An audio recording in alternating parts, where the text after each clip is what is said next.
All right. Hello, everyone. I believe we are live. How is it going? Welcome to another episode of the Pokemon Masterclass. My guest today is a musician, content creator, and a wonderful member of the Pokemon community hailing from the UK. Please, everyone, welcome to the podcast, the great and powerful Randy from Randolph Pokemon. What is going on, man? Thank you, man. That's a great introduction. I really appreciate that. It's great to be here. I'm really excited to chat to you. I've been looking forward to this for a while. We did have this set up for a previous week, but I was like, I've not had a drink in a long time because of COVID. There's not really a point in going out. And the one night that I did, you texted me saying, "Oh, let's do this for a certain date," and I was like, "Yeah, sounds good." And then on that date, I woke up the next morning. And I was like, "I can't do that date." I was picking up my new car. So I don't know why I said yes, but it's crazy. But I'm here now, and it's really exciting to be able to chat to you. I'm really looking forward to for the show today. Well, it's so good to have you here, man. I have been following you for quite some time now, and I didn't realize that it wasn't that long ago that you started on YouTube. I think it was like September or so of 2019, and with the success that you've had and the following that you've garnered, I was thinking that you had been on the platform for much longer. So it's a huge kudos to you. I've loved your content from the beginning, even before I started myself on YouTube. I was watching you and just really enjoyed the content that you were putting out. Could tell that you were very passionate about the hobby. Yeah, thank you, man. Yeah. So I've been doing music for a lot longer. Like music is my main thing, and that's what I went to college for. That's what I went to university for. That's my main goal. My main passion in life is to create music. I make hip hop rap music. So I produce. I also rap myself. But I've been doing YouTube a long time, to be fair, with the music side. So I wasn't necessarily like a YouTuber at the start. I was more using YouTube as a platform to post my music. But then I met a few friends who kind of did YouTube full time. And then we collaborated with, music and video together. So I had my main channel, which is like my Randolph, my music channel. And then, you're right. In September time, I started my Randolph Pokemon channel, which had, at the time, it was already a channel. It was called Randolph Games, had 4,000 subscribers, and it was dead for like 7 years. And I never posted there. So then, September 2019, I was a little bit bored with music. It was getting a little bit stressful. And I was like, I want to do something more of a hobby. I want to, get some passion back into YouTube. So that's when I started, what as Randolph Pokemon today. It used to be called Randolph Games. And since then I've just been grinding, been killing it, trying to post every single day. Struggled with that a few times, took some breaks here and there, but I appreciate the support, man. And I really do enjoy the community for sure. Yeah, I mean, it really is a fantastic community. And one of the things that I want to jump into right off the bat here is you had spoken briefly about it there, but you are also, beyond being a successful Pokemon content creator, which I think many people who are joining in here today probably know you from most of all, but you're also a very successful musician. So let's go ahead and take it back to the beginning with that, because I'd like to know how that all started for you and how you got into this particular industry. Well, I mean, it's a weird one. Ever since I was as young as I can remember, I was always into music. I'd always play music at home. My mom used to buy me Eminem CDs.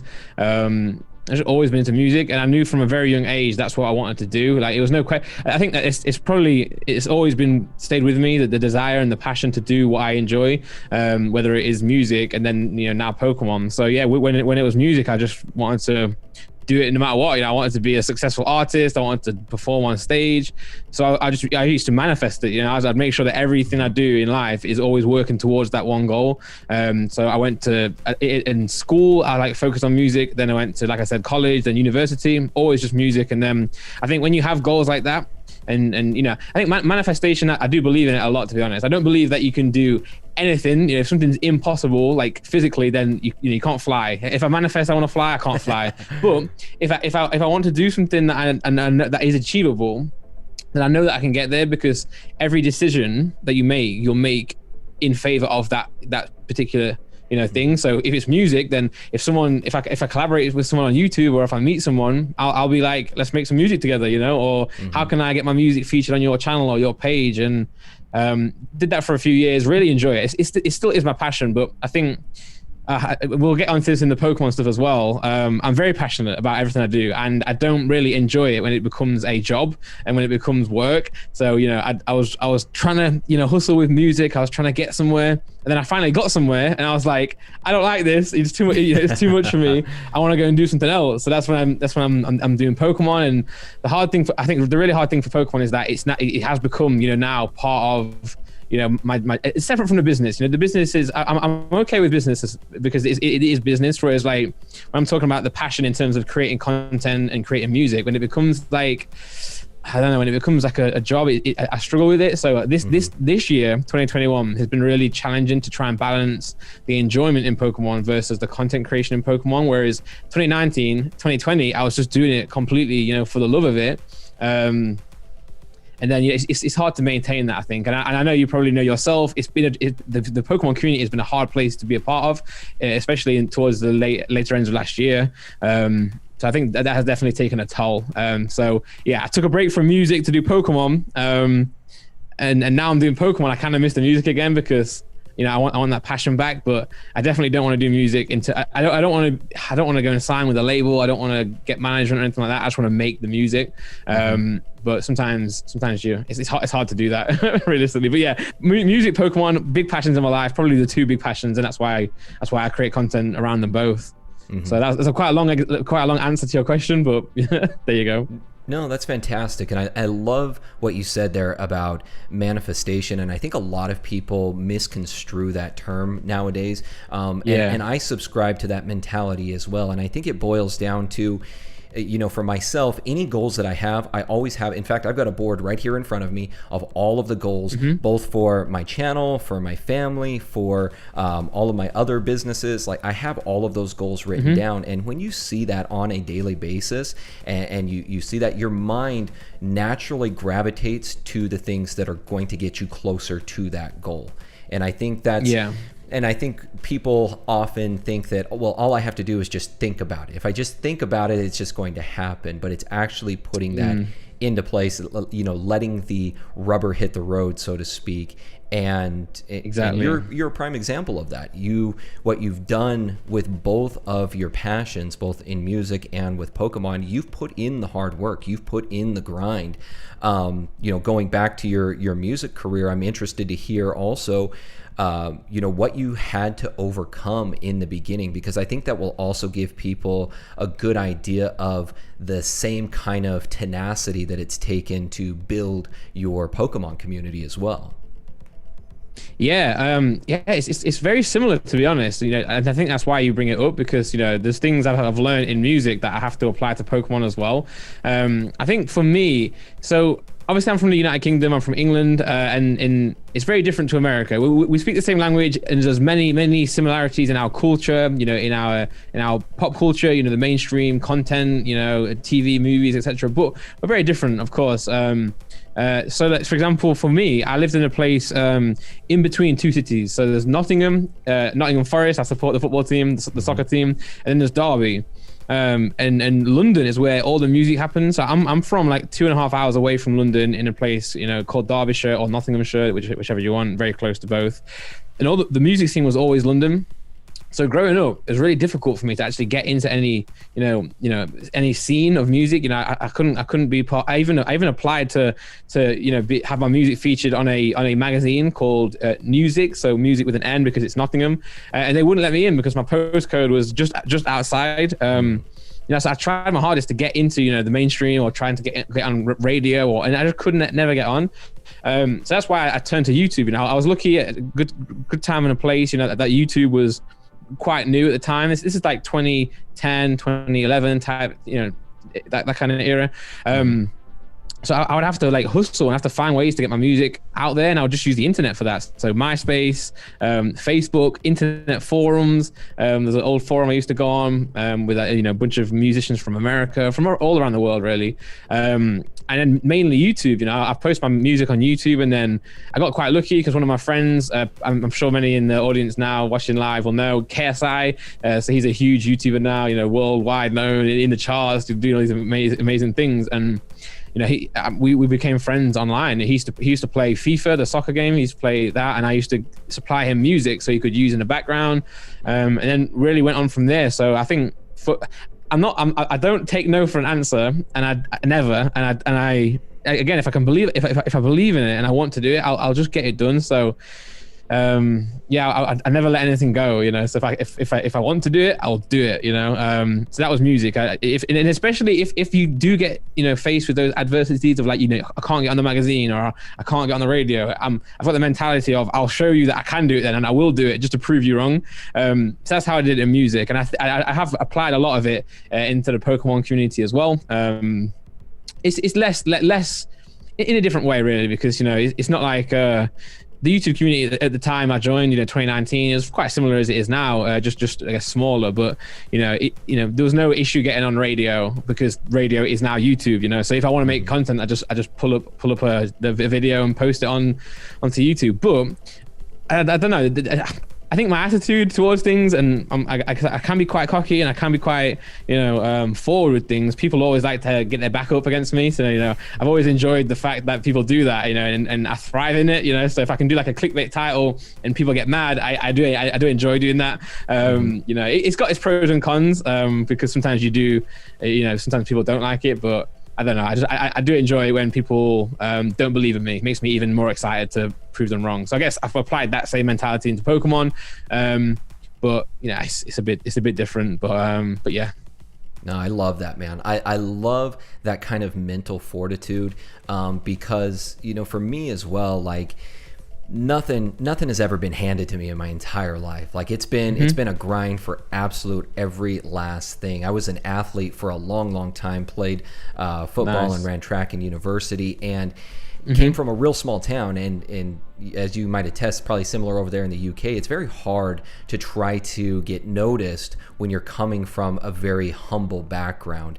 And so you have to work even harder. And what I love that you mentioned there as well is sometimes you have to go beyond the norms of what is conventionally pursued to get noticed, to get your name out there, to build up that community. So for you, it wasn't working out on radio. Like you said, it's what you weren't getting onto the magazines. So what other means are at my disposal that I can take advantage of right now? And that was YouTube. You knew, hey, there's no barrier to entry here. All I have to do is get on, show my stuff, show that I'm passionate and that I do have talent in these particular areas, and it's worked out fantastic for you. And I think that is the point that I think a lot of people stop when they hit that wall and they say, well, I haven't, I'm not like Randy and I haven't hit 500,000 subscribers yet, and I've been doing it for as long as he has, or I'm in the music industry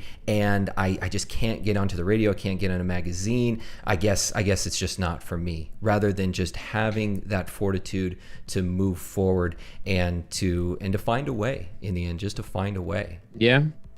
Yeah, for sure. I agree with that as well. And I think one thing that I could say to anyone listening to this as well, who maybe wants to learn a little bit or try and, have something to motivate them, is that I've always been someone who kind of like so I'm always outside of what the community is. Well, the community is more of like a wider sense. Community is, say, content creators and the viewers, and the social media and Instagram and Facebook all together. So not necessarily the community. However, maybe a click, do you call it in America, like clicks? So in YouTube you always have these groups of people, so PokéTuber, so that's a good example. I wouldn't count myself, I am a PokéTuber because I make Pokemon content, but I don't want to be labeled as that because I am just me and I enjoy my content. So I think one thing people struggle with is they look at the Pokemon community, especially on YouTube, and they think, right, I want to be as big as Leon Hart, I want to be as big as like PokéRev or any of this stuff. Whereas for me, I just do what I want. I want, what do I believe in? What are my, beliefs? What do I enjoy? And I just do that. I focus on myself. I don't focus on anything else, because you can get overwhelmed first and foremost because these are such big numbers, but you can also limit yourself at the same time because you can put yourself in a box that others have put themselves in. So for me, I just think like, I enjoy opening packs. I'm just open packs and post it. I think sometimes people can overcomplicate stuff when in reality, what do you find enjoyable? What's your passion? And then focus on that, because people watch Pokemon's weird because people watch for the packs, but they also watch for you. You know what I'm saying? So you have to make sure that it's not all just about Pokemon and the packs. You have to make sure it's your personality as well as the Pokemon and your connection to it. And then just go, don't just do what Leonhart's doing. Don't just do what I'm doing. Do your own thing and try and disrupt the community, if that makes sense. Because that's the only way you can make a difference. If someone wants to watch Leonhart, they'll watch Leonhart. You have to do something different, really. So that's kind of how I've focused on things. It totally makes sense, and I think it also boils down to finding your niche. What is it that you offer that no one else is offering, or that you're offering in a different way? I think that's the really important thing. And for myself, that is not only applicable to this realm, but to other business endeavors, other personal pursuits. It's really finding your own way in there, and that's really how, in my opinion, that you find success. So where I want to go ahead and transition now to how. Yep. What made you? What gave you that impetus to move from being a rapper, being in the music industry, to saying, you know what, I'm gonna take a stab at this Pokemon content creating and really going down this path full force? So, okay, I'll go back a little bit. So when I was, so I've always been interested in Pokemon. Probably before I fell in love with music, I would fall in love with Pokemon. Because when I'm 6 years old, I'm not thinking, oh, what do I want to do for my career? I'm thinking I want to play with, Pokemon toys and Pokemon cards. So Pokemon came first, really. Always been a big fan. My mum, so we had neighbors who used to run like a Pokemon club each week. They had cards, so we used to buy booster boxes from them. Like when most of my friends would get packs, whereas my mum would walk across the road to my next door neighbor and just get boxes. So we've always collected heavily. We've always and my mum taught me the importance of keeping them in good condition. So proper sleeves, proper binders. So when it came back, to 2016, that's awesome. Yeah, she's amazing. Yeah. So when it came to 2016 and I started learning about grading, most of the cards got 9s or 10s, which is really impressive to say that they're that old and they've just been sat in a binder for all these years. So I've always had the Pokemon interest. More as I grew up, it was more of the video games that I was interested in. But then when it got to around 2016, similar to you, Pokemon Go came out, Evolutions came out, and that was kind of like the hype. Then I got into it a little bit before Evolutions came out because I remember I was big on CP6 in the Japanese set, so I'd buy a lot of that. I wish I kept that, but me and my mum together had so much fun opening it because it was just such a fun set. Around about that time, I wanted to make Pokemon content, so. I was just come out of university and I was trying to get back into music and I wasn't doing too well. So I did really well. Then I went to university, got too busy with that I couldn't maintain my channel and my social media. That it kind of fell off a little bit. So I was fresh out of uni and I was thinking, what do I want to do? And I really wanted to start Pokemon content then. So the name PokéRand I actually had for a long time. That was my first Instagram, Poké.Rand. That's where I first had that. I had a YouTube channel that I started called PokéRand, but never posted on it. I think I posted a video that was always private. It never made it live. So I've had that in the back of my mind that I wanted to do for a long time. But at that time as well, I was going on tour with my friends. My friend was doing a tour. He invited me to come along with him as like the hype man, as a support act. So I was doing that, and I was trying to have this cool, persona. I'm a rapper. I'm doing music. I can't do music and then do Pokemon at the same time. It just conflicts. So I never had the courage to start the channel, the Pokemon channel. So I continued with music, and then I did really well. I made some music myself, did really well. Made some music with my friend, did really well, and started to really gain like a following in music and in YouTube. Then I did a song that was really popular on my channel. It was it's like a diss track, so it was a bit of a war between actually me and my friend's brother. And things got heated, it got really stressful, and I struggled to actually to continue enjoying it. This is now 2019. I just said September, and I was like, you know what? I've been buying Pokemon packs. I made a bit of money, so I was like, no, let's buy some Pokemon packs. I could never, I couldn't buy loads before. I could buy a few boxes of CP6, whereas now I was just buying Hidden Fates after Hidden Fates, just all this. And I was like, you know what? Why don't I just film this? I'm spending money, I'm wasting money, which was my mentality at the time. Why don't I just film it? And post it, and at least I can feel like I'm doing something productive, and at least I can maybe write it off and say it's a video cast. So that's when I started doing the Pokemon stuff. And I just really enjoyed it. I just opening packs and just talking to the camera. I really enjoyed it. And then very quickly. So it's my wife actually. I need to give credit to my wife because I said I want to make Pokemon videos, but I don't have the time to edit them because I'm already working on my other channel. I'm working on my music. I just don't have time to edit them. And then so my wife was like, this is just as we moved to London. So my wife started, she was working, and she quit working to come move to London with me. Bit of a risky move. And she was like, "Oh, I'll edit for you." And I was like, "Oh, come on, you can't edit. You've never edited before." And she was like, "Nah, trust me, I'll do this. So then, yeah, I believed her, I trusted her, started making content, and she would edit. And I thought it would take like a week to do, but she would just like do it in one day. So I'd make a video, and she would edit it, and it'd be ready. And then the next day, I was like, "Well, let's just do it again." So we just did it again and again. And then I remember we finally got, our channel finally got approved for monetization. Now, keep in mind, I've already made money on music. I've already made money on my other YouTube channel. So I was like, it's not going to go anywhere. This is ready, but then we made like $10, and I was like, "Oh, what? That's crazy. Let's make another $10." So we made another one. And then my wife was like, "Oh, look, Laura," she's like, "Oh, I bet you can't make 100. So then we got to 100, and we were like, even though I've done all this before on my other channel, it felt so raw, and it was really fun to kind of like start from nothing again and like build it up. And then we started posting every day because we could, I just film a video, she edits it, and it was ready the next day. It was so much fun. I had so, like, the start of this channel, the Randolph Pokemon, I've never had more fun on YouTube ever. Even to this day, that was my most fun period ever. So yeah, I guess again, I always go on a long tangent, but I guess, yeah. So I guess to cut that story short, I did Pokemon back in the day, but I wasn't courageous enough to start it. Did music, and then I got a bit stressed in music and a bit depressed with that stuff. So I wanted to clear my mind and find some love again in something, and that was Pokemon. And thanks to my wife, we started posting content. So that's how I got back into Pokemon, and that's how I transitioned. To answer your question. No, that's amazing, man. And what I love about that, and it's something that I have found having been in this community for, going on more than 5 years now, is that just because it's changed now. Like that sort of ideology that I can't be involved in Pokemon because it's for kids, and I'm an adult, and I'm a professional, and I don't want to be known for that. That stigma has changed dramatically, especially from the time that I got started in early 2016. Now I know doctors, lawyers. Heck, at the time I was a practicing financial advisor, and a rapper, it goes across the entire spectrum of professionals now. People that are saying to themselves, "I grew up with Pokemon, I love Pokemon," and many of them now creating content around that and sharing your passion. And I also love the fact that your wife was supportive and was there for you every step of the way, especially in the editing aspect. That's huge. I mean, it's similar because I've had my wife behind the shipping table as well, packing up orders, sending those out. Yeah, man. And I think no matter what, the significant other always gets pulled in, whether they like it or not. But it is always nice when you do have that support system. It's amazing, and like I said, I would definitely I wouldn't be doing Pokemon content without my wife Laura. She doesn't edit now because obviously I'm sure we started the store together. So PokéNav, .net, we started that now. So So like you said, Laura's packing orders every day, and she got so busy with that she couldn't edit anymore. So we've got a new editor now as well. Shout out to Thrive, David.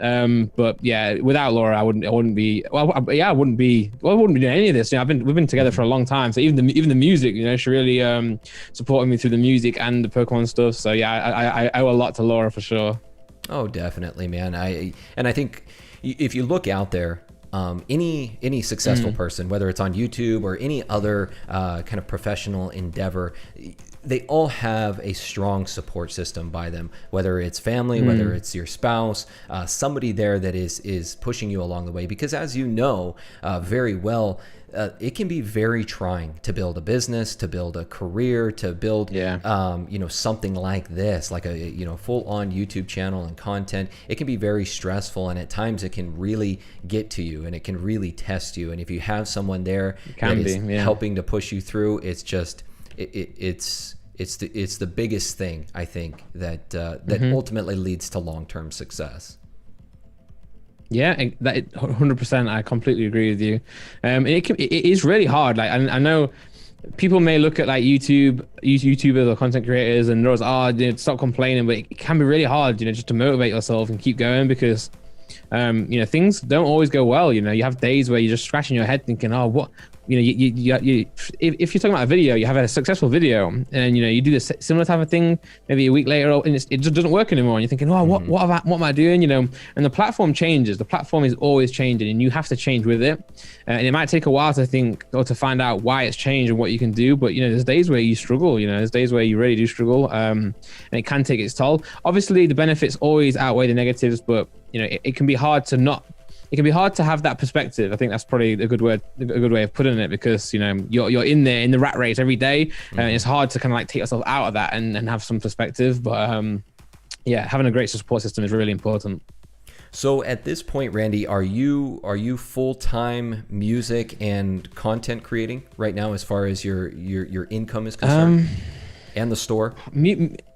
So music is unfortunately taking the backseat. I know that. So obviously, I mean, most people in this live chat right now will know me from Pokemon, and actually, I'm really proud of that, because at the start, it was my music audience carrying over.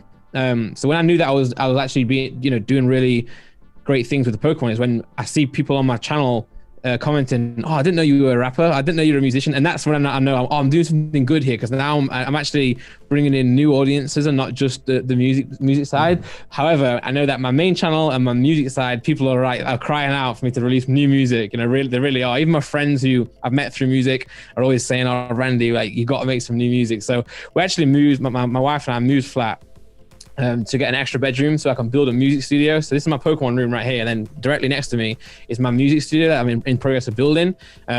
But there's been a few complications with some equipment that kind of put it on the back burner a little bit, and then now I'm working on a new project that's going to be coming soon. I haven't been in it at all, so I really want to get back into music, but I've got to do this first so I can go back to music. So yeah, to answer your question, right now it's just content creation, the store, and then this new project that I'm working on that'll be coming soon. So that's taking up all my time.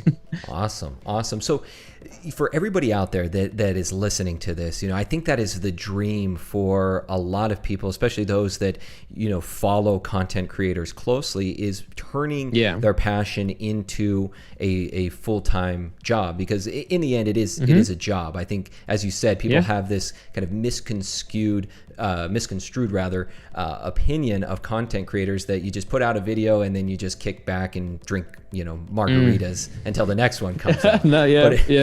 It's far beyond that. So if you wouldn't mind, let's go through a typical day in the life of Randolph Pokemon, and how you're able to balance all of these different endeavors and have the continued and long-lasting success that you've had. Okay, so I guess a typical day, it just depends. I'll get onto why it depends in a minute, but I guess a typical day, I wake up. Recently, I've been sleeping normal hours. So most of the time, throughout my entire life, I'm always up late. 3 a.m., 4 a.m., and then I wake up the next day like 10, 11. I work better at night. I'm a night guy. Everyone's in bed. It's just me, and I'm just I'm on YouTube, I'm browsing, I'm getting creative, I'm getting inspired. So that's always been the case. Right now, though, again, because I'm working on this project, I've been sleeping normal hours. But usually, beside that, I'll get up 10, 11 a.m. I'll get into the studio here. I'll do. I guess when people say they do emails, I never know what they mean. I just check my email throughout the day, but I do that kind of process of kind of like just I guess checking the numbers. I'll check my YouTube, check the analytics and everything, and then I'll try and get a video done. A Pokemon video done, whatever that may be, and then. I don't know. To be fair, I don't know. Actually, I don't have like a set day. Everyone tells you I don't know. I just wake up and I do stuff. Really silly times. So I'm trying to make it sound really cool. You have these entrepreneurs that are like, I gotta put 4 a.m. and I do like 6 marathons, and then I have like this kombucha. But then I just wake up and I just do stuff. To be honest. However, what I will say is what I think I'm good at, and what I think I've had the most success in, is understanding when to do something. So right now it's quite of a slow period in Pokemon. I'm honestly not enjoying it as much as I was prior, and that doesn't mean that I'm always going to not enjoy it. It just means that right now it's just not much going on. You've got the grading companies backlogged, you've got some of them closed. You have not many new sets coming out, especially in the UK. There's nothing ever in stock. So if you do get something, it's something that's been reprinted months ago and it's lost its hype now, I guess. But when I did really enjoy it was when, you know, like I said at the very start, I really enjoyed that. It was like the golden era. But I think what I'm good at, to answer your question, is identifying when I need to strike and when I need to put in the work, and also identifying times where I can, you know, have a bit more time, have a bit more like mental headspace, I guess, and more time to kind of relax and just enjoy things. So to go the Logan Paul hype, you know, the COVID hype, that's when I was like, right, I understood that this is my time to strike, and this is the time where I need to be put in as much work as possible. So obviously I bought a pack in his break, and I was like, I need to make the most of it. You know, I need to do as many reaction videos as possible. I need to do as much content around that. And then also I need to make my own content, you know, so I can't be Logan Paul this, Logan Paul that. I need to go and get my own boxes, you know, I had to go and do box breaks. So that's when, at that point, obviously my wife was editing for me, but the store was going crazy as well, you know, because the numbers were so crazy with the views that the store obviously naturally is going to do well as well. So she couldn't edit for me anymore. So I would wake up in the morning, I'd rent a car, because I didn't have a car back then in London, because there's no really real point, because you just taxi everywhere. But COVID happened, you know, it's really hard to actually get public transport. So what I would do is I'd go rent a car, I'd take a cab to the rental car place, get a car, then I'd just drive up north to go and buy a booster box. I would come back the same day, announce it to do a box break on the Saturday, sell the packs, then I'll do a video, then I'll you know, announcing it and opening a vintage box. Then I would stream a vintage box on the weekend, then I'd make content around that. And I just kind of identified that's the time to go crazy with it, you know. So I just spend all day filming, all night editing, all day filming. Whereas now, you know, I have no ideas, I have no fresh ideas. There's nothing really fun for me to do in my opinion. So I'm just taking it slow, if that makes sense. So there's no average day, but I just kind of like, when do I need to focus all my energy on something, or when do I need to kind of like take it easy and prepare for the next? Does that make sense? I don't know if that makes any sense. No, that makes total sense. And what I've learned is that, and I'm sure you probably studied this in university, or at least heard about it, is like the different processes that people go through, their creative processes. And for you, it sounds like it's one of those things. You have to strike when the iron is hot. And when those ideas are flowing, you're just constantly grinding. Where for me, like for somebody like myself, like I need to have an outline, a plan set up where I know, okay, I'm going to do content on this day. I'm going to do content on this day. These are how many days a week I'm going to put that out. I'm going to focus this much. Like that is how I'm able to keep everything together. Because otherwise I just feel like I'm in chaos, where for you thrive best in that chaos. Yes, that's the best way to put it. Yeah, and I completely agree. I guess, and for people listening to this or people watching, definitely find what works for you, because what works for me may not work for you, and what works for you may not work for me. So I definitely agree with you. Yeah, so I'm not very good at preparation. I'm not very good at planning. I'm not very good at organization, but like you said, I'm very good at thriving in the chaos. And in fact, when there's no chaos, I struggle, because I'm like, what do I do now? So it's the same when I was doing university papers or projects. You know, I would always leave it to the last day, but in that last day I would thrive in it. I'd love the pressure. You know, if I have to get something done, I'll get it done. Whereas you give me a week or give me two weeks to prepare, I won't do it.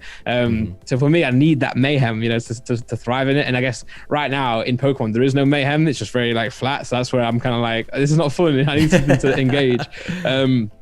But at the same time, like you say, some people really do need that, you know, that formula, you know, like you say, I'm going to do this day, I'm going to do that. So I'm working on something right now with some you know, some partners of mine, and they're very, you know, they do the work in the day, they put the work in, and then when it's kind of like time to relax, they relax, you know, and then they go bed at a certain time, and then they do the same next day. Whereas for me, I really do enjoy what I do. So I could do it forever, you know, I could stay up all night getting it done. I don't really have breaks or a schedule. So yeah, I think the chaos is the best way to describe it, but everyone works differently, right? Right, exactly. And it totally makes sense to me, because the friends that the friends that I have, or the acquaintances that I've known who are also musicians, they think in a very similar manner, where they're the same way as you. They stay up until 3 a.m. because it seems like it's at like 2:30 a.m. that all of a sudden the verses hit their mind, like the muse speaks to them. Or for content creation, all of a sudden it's like, and even for myself, I've had that happen before, where I wake up in the middle of the night, I'm like, oh my God, that's a great idea for a video. Why didn't I think about that before? So I can totally understand that. You've mentioned this new project several times now. You've just kind of hinted at it. Are you able to give us any inkling, any kind of further hints about maybe what you've got coming down the pipeline? Nah, because it's not just me, because it is other people. I can't really say anything, but I wish I could. I really wish I could, but no. I guess maybe I can come back on the channel, on your channel soon, to talk about it. But no, after hold my tongue a little bit on that one. But soon, hopefully soon, we'll be able to delve into that one. Okay. I figured I'd give it a shot. yeah, I would love to. But it's really exciting. I'm very excited about it. And that's where a typical day right now is kind of like. Is that so I'm really excited, but we'll get there soon for sure. Now, is this the same thing that you had hinted here? I believe it was back in April. You had a video that was posted. It put a lot of people on edge. Talking about the titles that gets people's attention. I think it was just titled "The End." Was that? Is this the project that you were kind of hinting towards in that video? Yes and no. That video itself was mainly because I worked really hard towards the end of last year. And then, the start of this year, it was really tough for us to, maybe we'll talk about the business in a minute as well, like the store, but it was really tough for us to get stock, and especially, I know it's the same in America as well, but in the UK, it was like, we just had nothing, we've got one distributor in the UK, whereas in America, you've got like 40, we've got one official Pokemon distributor. So if they've got no stock, you just can't get anything. And people always think I'm coming at this, angry that I can't make any more money with my store. That's not the case. It's anger because like no one can get any stock. So it was really tough. It was really tough to continue every day making content. I'm very passionate about what I do. I can't do what Leon Hart does, and I wish I could just keep your head down and just make content. I can't do that. I always get too involved with the community. I always make videos where I'm like, this needs to stop, guys, or let's chat about this. Let's have these serious discussions for the community. I tend to do that because I'm not saying that Leon Hart doesn't care, by the way. I'm just saying that he's good at just, doing what he does, which is fantastic. Whereas I can't do that, I have to always speak my mind, etc. So I may make a few of these videos and I always get too involved. And then it's just tough. I was finding it tough to continue making content, so I just stopped. I had a break, not on purpose, but I had a break where I spent 3 weeks with my wife. We just watched the Marvel universe in timeline order. So all the Marvel films, Endgame, all the Avengers. And I just didn't post content. And actually, I really enjoyed it. I always try and post every single day. That's always been my thing. So to not do that was really difficult. But I was like, you know what? If I'm going to have this downtime, let's really enjoy it. But as you might know, on YouTube, if you don't post consistently, if you take even 1 or 2 days off, you get punished. So I was like, I need something to kind of get people hyped up again. So I just did a video called The End, where I was like, this is going to be the end of Randolph Pokemon 1.0 and the start of Randolph Pokemon 2.0. And all that meant was just a mentality change, So no longer will I do the videos, talking to the community really. I mean, I do miss those, but I just wanted to keep my head down and make content. If I want to make a video, I'll make the video. I won't care if, someone makes a video against it. I won't care if someone doesn't like it. I'll do what I think's best because I believe in what I do, and I'll just do that. So it's more of a mentality shift, but that's not the project that I was talking about, but it's something that led to something, if that makes sense. So it did lead to it, but not directly. Then there's two things that I'd really like to parse out from that video that I actually really enjoyed. Was at the very end, you were discussing just kind of your take on the climate of the hobby and the culture around Pokemon cards and kind of how that's changed. So I want to table that for right now, because I do want to come back to that because I think that's really important to discuss here. But the other thing, for me and for most of my audience, they know my channel by more of the investing and the business related type of content. And I'd like to go ahead and get to real quick with your store. And this is PokéRand.net, correct? Yeah, that's the store. Yeah, PokéRand.net. Okay. So when did that start for you, and what gave you the impetus to start the store and have this as another branch of your already extensive repertoire? So again, credit to my wife, Laura. She had the idea for the store. She pushed me to start the store. Pretty much, we had the channel, like you said, like you brought up earlier, September 2019, right? And I'd open packs, and Pokemon is a trading game, right? You open a pack and you trade it with someone, and or you sell it to someone, or you buy something. You're always changing hands, because why do you need two of the same card? You don't really, but someone else has got a card that you want, so you swap it with them. So I would make content and I would be like, well, what do I do now? Everyone has this thought process. What do I do with my duplicates? Do I put them on eBay? Do I trade them? I mean, in this day and age, I don't go to school. I don't go to work. So who am I trading with? I don't go to anything like that. So obviously eBay is the natural, everyone sells on eBay, right? That's what you do with your duplicates. You try and get a little bit more money to then buy the next pack. And then coincidentally, people in my comments would always ask me, "Oh, Randy, what do you do with your duplicates? I saw you got, you got this hollow from Hidden Fates, and then I saw you get another one. What do you do with that?" So I was like, I think I just said in the video, I was like, should I just make a store? Should I just do like a Shopify store and sell to you guys? Because eBay, obviously, you need to build a reputation. It can be very tough for people out there to buy on eBay, especially those who are new into the Pokemon hobby. They're a bit nervous. They don't really know what near mint is. They don't know what excellent is. It can be quite difficult. So then Laura, my wife, was like, yeah, just make a store, put them on the store, and then people can buy off it. So that's exactly what I did, and also merch as well. I wanted to do merch, like snake backwards or whatever I was doing in my videos. I just put on a t-shirt or a hoodie. So we created a Shopify store for that, single cards and then also merch. And then we thought how cool would it be to be able to, get like put booster boxes on there, like a wholesale agreement. So we did that. We went to Japan. We found some Japanese boxes. We imported them over, put them on, and then we got an agreement with the distributor here in the UK to sell, packs as a business. So we just it was very natural. It was literally just like, we've got extra cards, let's sell them.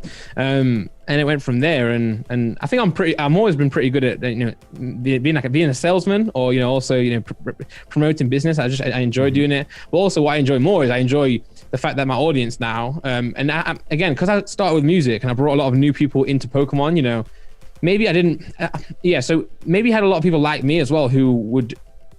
I'm a rapper. I'm not really. I'm confident enough to start making Pokemon content. Maybe they're thinking, I do like Pokemon, but I don't want to be seen opening packs. So maybe people got reunited with Pokemon through me because it re-triggered something in their mind that they wanted to do. So I had a lot of new people in Pokemon who didn't know where to get packs from. So we sold packs, and it was really satisfying to actually have messages like, oh, I bought your card and this is your card now. And, or messaging me saying, you got me into Pokemon. Now I bought a box from your store and pulled something. So it's really rewarding. And then it just built from there. We just got more boxes and more packs and we just sold them. It's very natural. We never sat there like, oh, let's make a store. It's just natural, Yeah, no, and I think you're absolutely right. I think it's a natural flow, a natural progression as you start to build, because really what you've done is you've built a brand around yourself, around Randolph Pokemon, and you want to be able to share that in a wider capacity. And I think the natural progression is to have a store, to be able to share the same things that you're passionate about, and then also the things that your community have come to know, and that's where things like merch come in. And it's really, really smart because, again, I think that most people's perspectives of people who do YouTube is they think that all they do is they just put out videos and they make money off of videos. And that can be the case for some. But to me, to really create a long-lasting and sustainable business around all of this is to have those multiple revenue streams that you can pull from. So you've got your YouTube ad revenue, you've got your store, any other sources that you're using to really make this last for the long term. Yeah, definitely. So anyone watching this as well who maybe is thinking of doing content creation, I can't recommend enough finding things that can supplement that, right? Because you have to realize what your power is, if that makes any sense, or what your influence is. Because on YouTube, you are always accustomed to the algorithm, right? Back in the day, if you had 1,000 subscribers, YouTube would put your video out or push your video out to all those 1,000 subscribers, but doesn't happen anymore. I've got 500,000 subscribers.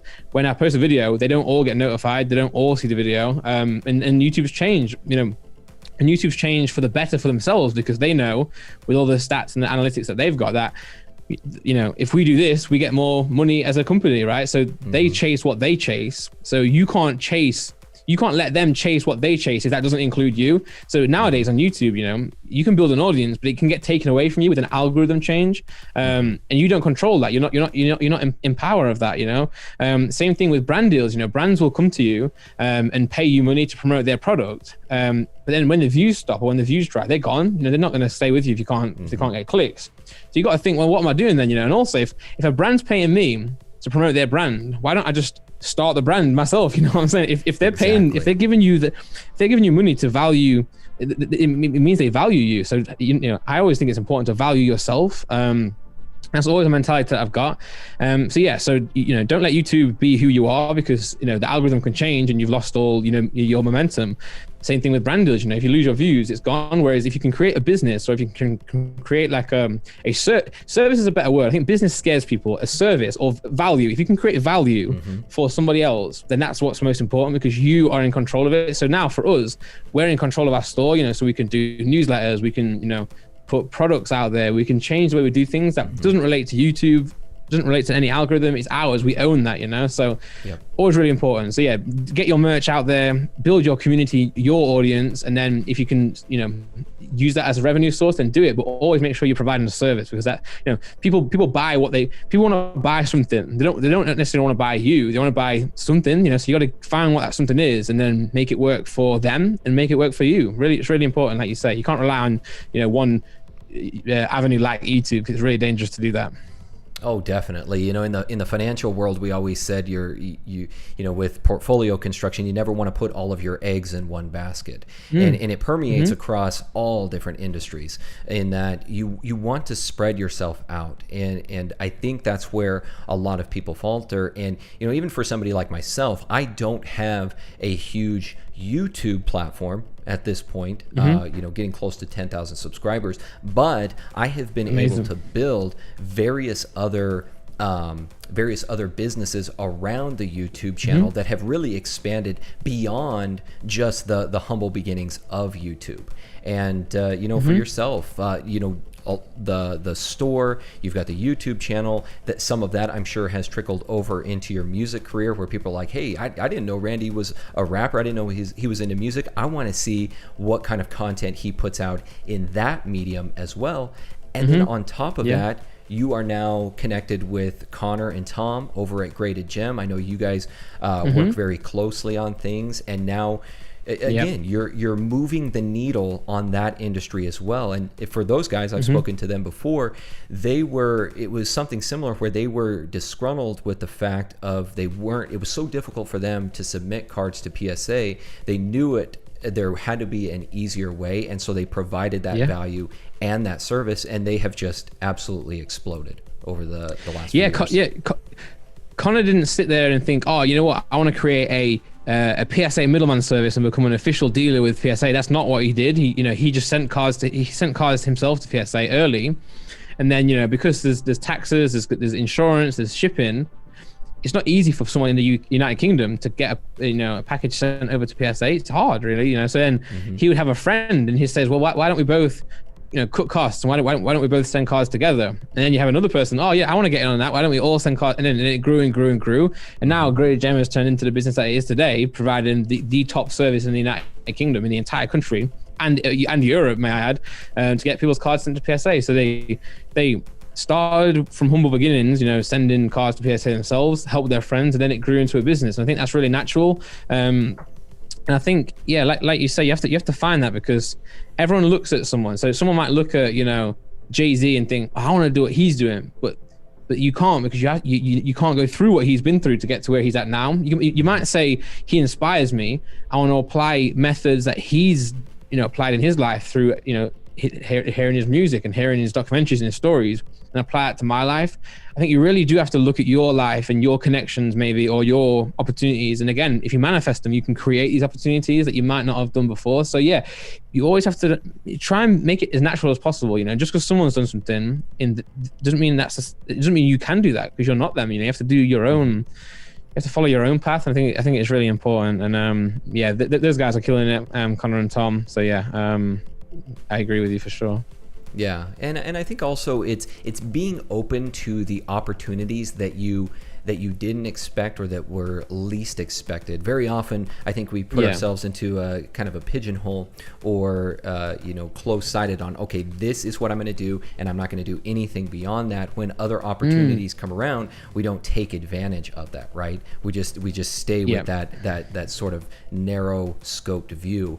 And I think it's important that when that does come along, to take advantage of it. You've done that, obviously, throughout your journey. Take that advantage, and it's made you successful in these various endeavors. So I love that you mentioned that there. And as part of this podcast, that's beyond some of the topics that I talk about a lot, like with investing in business, content creation. You are actually the first, especially full-time content creator that I've had on the podcast. And this is one of the realms that I've really wanted to dig deep into, because it's one that I don't think a lot of people really understand. I think there's this mystique around content creators and YouTubers, but really in a nutshell, like, we're really all in the same, we're all really pursuing a similar goal as other people out there who are going through building businesses and things like that.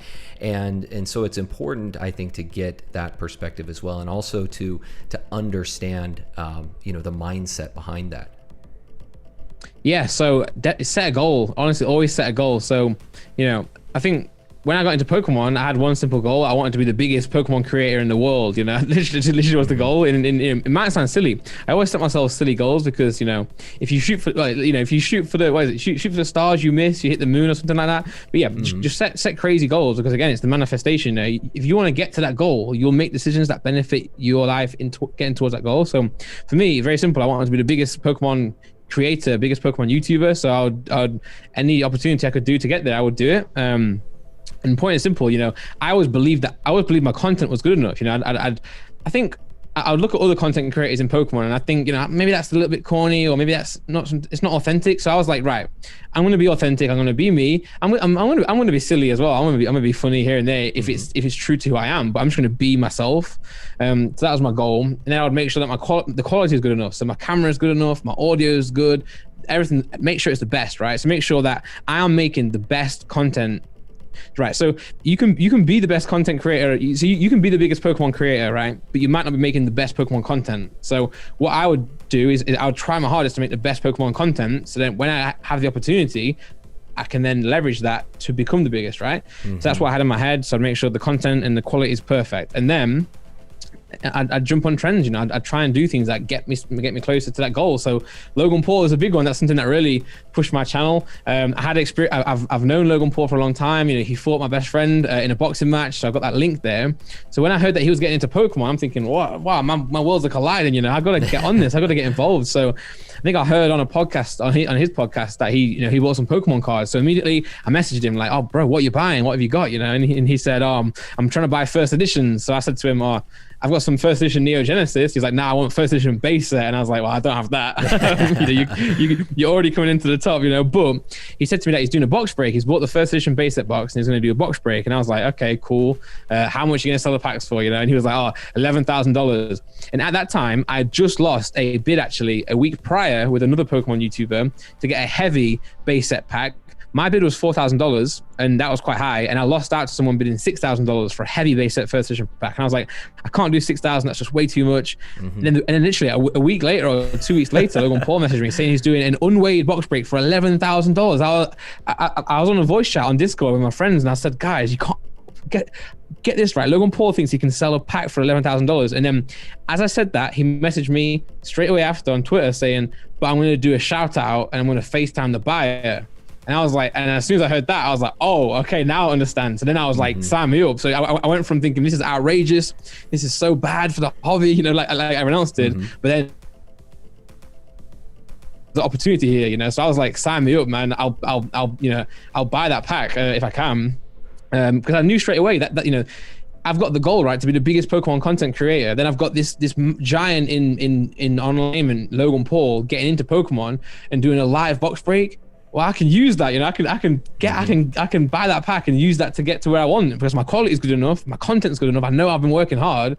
Now I can use that to get to the next step. So that's what I did. And I think that's what other people did. Other people thought, oh, I'm gonna buy a pack. I'm gonna get a shout out, and then I'm gonna get big. I'm gonna get famous, all this other stuff. But that's a mistake, because what people don't realize is the shout out doesn't mean anything. You might think that it does, but it doesn't, because right. So Logan Paul does the stream. He says, oh, Randolph, shout out to you for getting this pack. He opens it and it's done. It's about him. It's his stream. It's about him. So very rarely is anyone, out of the 300,000 people watching live, very rarely is someone then going to go, oh, Randolph, search them.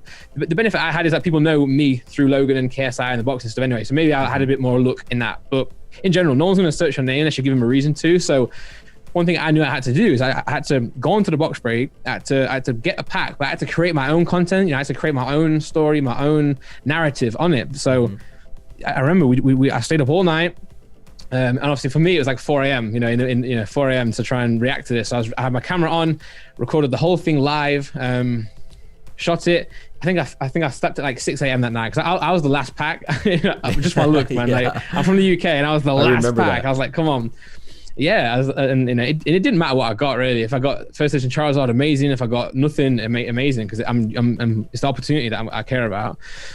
So yeah, then I went to bed at 6 a.m., woke up at 9 a.m. and edited all day. And me and my wife sat together to edit this, make sure it's perfect. Reacting to Logan Paul's $1 million box break or whatever it may be. And then that video now is the most viewed video on my channel. It's like 2 million views, and it's probably more views than anyone else got in the box break, because of the fact that I made my own content on the back of it, and I think that's the lesson that a lot of people can learn is no one's gonna hand it to you. So yes, even though I spent this money to get into this box break, nothing's going to happen unless you make it happen. So then after that, I made the content reacting to Logan Paul's stream, and the next day, how much was Logan Paul's box really worth? And the next day, submitting my cards to PSA from Logan Paul's box break. You got to make that, you got to push that narrative at the same time. So because I had that goal of wanting to be the biggest, I took that opportunity, and I understood that I could leverage that. And people often criticize others for doing that. People criticize YouTubers or entrepreneurs for riding the trend or riding the wave or clickbait, or it's not. It's just being smart. It's just being ruthless and actually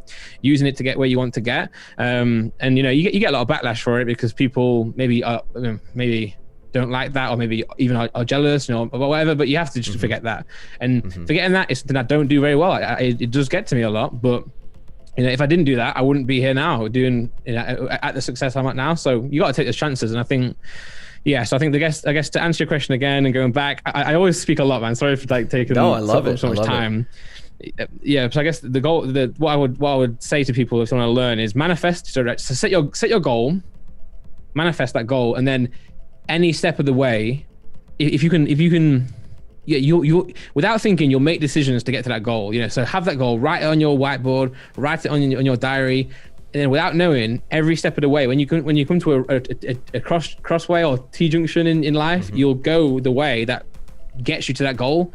Even if you don't know it, you'll do it. So that's definitely, you have to set the goal and you have to work towards it. And also don't be lazy. You know what I'm saying? Be realistic, but don't be lazy. If you've been staying up all night to get that opportunity, then do it. The early bird gets the worm is what they say, right? So you got to beat your competition, So, I was like, right, there's 36 other people getting this pack. I have to make sure that mine's the best, So you just got to work hard, really. You just got to push it, but set those goals for sure. No, and I love that. And really that story is basically a summation of everything that we've been talking about today that, in my opinion, has really brought you to that level of success, staying true to your path, having that fortitude to push forward, taking advantage of opportunities when they arise. Obviously you saw the opportunity there. You had the connections. It's the stars aligned, so to speak, and you understood really that, right? You understood that, and you said, I've got to strike now while the iron is hot and take advantage of this, because who knows when it's going to come around again. And even if it does, which again, he opened up another box, wasn't nearly as popular as the first go around. No. And so had you waited even until that second one, I highly doubt that it would have had as much success. No, it wouldn't. Yeah.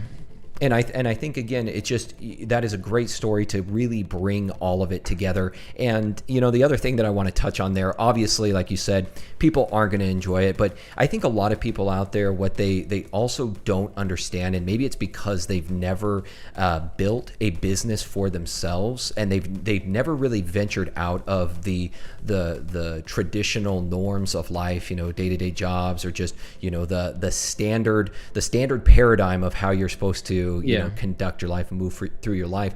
They don't understand all of those nuances that really go into building a brand and building a business. And you would not find a single business out there, a single entrepreneur that doesn't do the exact same thing. Businesses are constantly, and they invest millions and sometimes even billions of dollars to understand what the trends are in their particular industry, and they follow in line with that, because that is ultimately how they grow as a company, how they sell more products, and also that's how they create more jobs. That's how they are employing more and more people, by being able to grow, and they take advantage of the exact same thing. And it's no different here. The only difference is you are a one-man band here that is trying to really bring all of that together for yourself. Yeah, for sure. I think, you're right there. And I think people always misunderstand, I don't know what it is. I don't know what drives people to kind of have that aggression towards people, So obviously I've had opportunities that other people haven't had in their life and probably will never get, and that's what do I can't not take those opportunities because someone else doesn't have them. I can only do what I can do. I can only make decisions I can make. But what I'll say is that, people often think that content creators or business owners or YouTubers are evil people. People think I'm some sort of mastermind. I sit here and I'm like, oh, this is my, I'm like Giovanni, right? I'm like here with my Persian, and I'm making these decisions. And I'm not. I'm just, I wake up and I just make decisions. And just because I've got a business and just because I'm promoting this business at the same time doesn't mean I'm some sort of corporate greed master. I'm just good at business, really. I'm just good at identifying opportunities and going for it. And I think people should really empower. And I know most people, most of the audience do, empower that, but others don't. And it's been hard for me to separate those who do support and those who don't support. It's very easy to pay attention if you're a creator to the negativity. It's so easy because when you get a good comment, you think, oh, great, I'm doing the right thing. When you get a bad comment, you're like, what? You get angry, So that's Randolph 2.0 or whatever I did with the break. I try and come back now, and I'm trying to get away from that negativity and focus back on what I enjoy the most, and when I talk about that golden period that I had when I first started creating Pokemon content, the reason it was golden is because it was a small community, very small amount of views, and it was very easy to enjoy it because there was no negativity, because there was no one new getting into it. But then after the Logan Paul, after the box breaks, after the success, you're going to get these people who don't agree with you, and you got to ignore that. If it's criticism, take that on board. But if it's not constructive, if it's just hatred, or if it's whatever, then you got to push it away. And I even to this day, today I struggle to do that. And I don't know how I'll overcome that. Maybe I never will. But that is definitely the biggest, the biggest, I guess, block that content creators can have. Yeah, I think it's separate to business as well. In business, people look at sales data.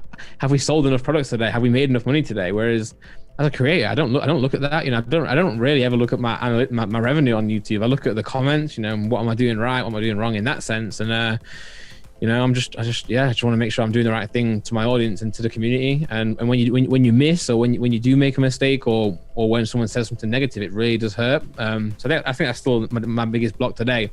And it affects the business. My business would be so much more successful. I would have made so much more money if I actually, didn't care so much, if that makes sense. But I want to care. I'm not here to make. Obviously I'm here to make money for sure, but I'm not here to make money. I'm using what I do to make money. But if the money stopped, I would still be doing it, and because I was doing it before the money was there. And I think people forget that.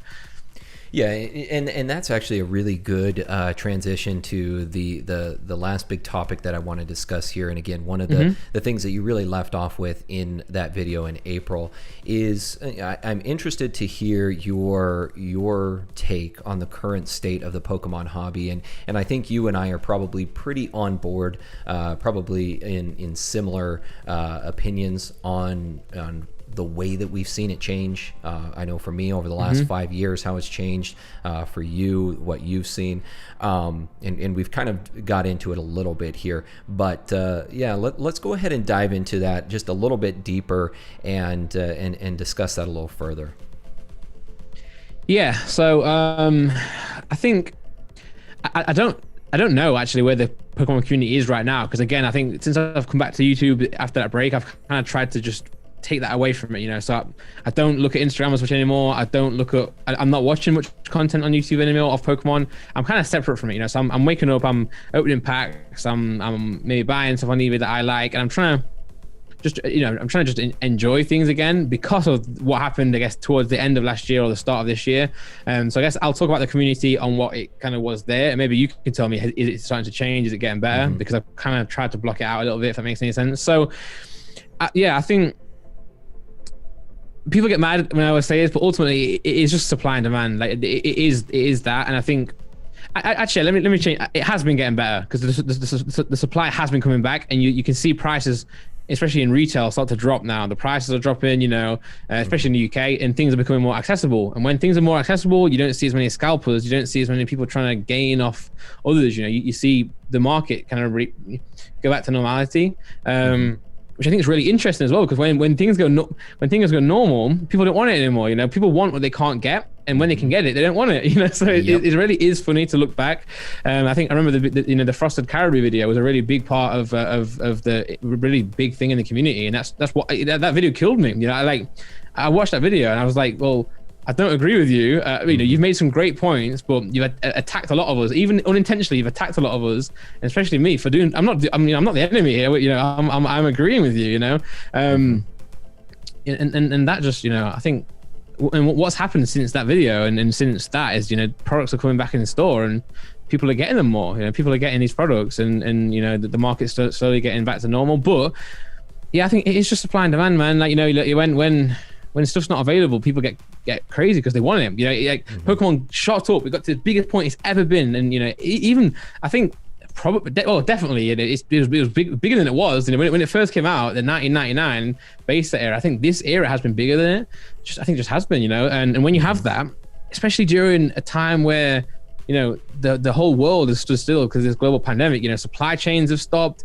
You know, over here, Brexit happened with the UK and EU. You know, so the ports are inaccessible now. Boats can't. I think people forget that. You know, when these Pokemon cards are in our hand, you forget where they come from. You know, in the UK they come from. You know, the production factory in America who prints them, then they get put into a pack, then they get sold to a distributor, then to get to us they have to go onto a boat, and a boat with a big container has to, you know, take them across the water to us. And people forget that, you know, and all these different things, the pandemic, you know, Brexit, all, you know, it means that the products can't get to us, you know. And when everyone wants it, everyone wants Pokemon cards, but they don't, you know, they don't grow on trees, they have to get made somewhere. And if the product can't get to us, then, you know, what's going to happen? The prices are going to go up because there's less of it. You know, maybe there was 100 boxes, now there's 5, and those 5 have got something that everyone wants, and they're thinking, well, I can sell that for, you know, double, and people will buy it. Then I'll do that. You know, people will do that. So I think it just got out of hand, man. I think people just got. I don't know. It happened like a flash, because at the same time as me trying to make all this content, this stuff's happening at the same time, and yeah, maybe you can sum it better than I can, but it kind of. People just lost their mind, right? It got out of hand, you know, really. I think it's getting better now because there's more stock. Yeah, and I think you're right. I think it's a culmination of a lot of things that really symbiotically happened at the same time. So at the same time that the pandemic was happening, or really starting to hit heavy, people were losing their jobs. People were uncertain. There was a lot of fear. At the same time, people had more time on their hands, and Pokemon was starting to get popular, and so people were naturally gravitating to that because they were watching more YouTube videos. They were spending more time on their phones and learning more about Pokemon, and that's how they were allocating a lot of their disposable income that was being spent elsewhere, and that attention was much more focused on this hobby. And then on top of that, you also have, and this is just my opinion, you have this sort of this shifting mindset, I think, throughout our culture now, where social media has done a lot of good, but it has also done a lot of it has also bestowed a lot of negativity, and it's brought about a lot of negativity, not just in Pokemon. Pokemon's a small little microcosm, but looking at it more macroeconomically, looking at it more socially, it has really permeated that sort of negativity and hatred and things like that has really permeated throughout most of our culture. And now, especially here in the States, as we were getting into an election year, and it was so divisive, you just had there was just so much schism. There was such a separation from people, and I feel like that separation then fell into the Pokemon hobby. Is like that divisiveness that was carrying over from all of these other areas then fell into Pokemon, and people were trying to create that divisiveness within this hobby as well, around anything and everything, whether it was price, whether it was supply, whether it was the content creators. It was just it just felt like no matter what you were doing, that it was creating some kind of controversy. Where if you go back to 2019, those same people, well, they weren't in the hobby, and the same people that are in it now are the same people that were in it back then.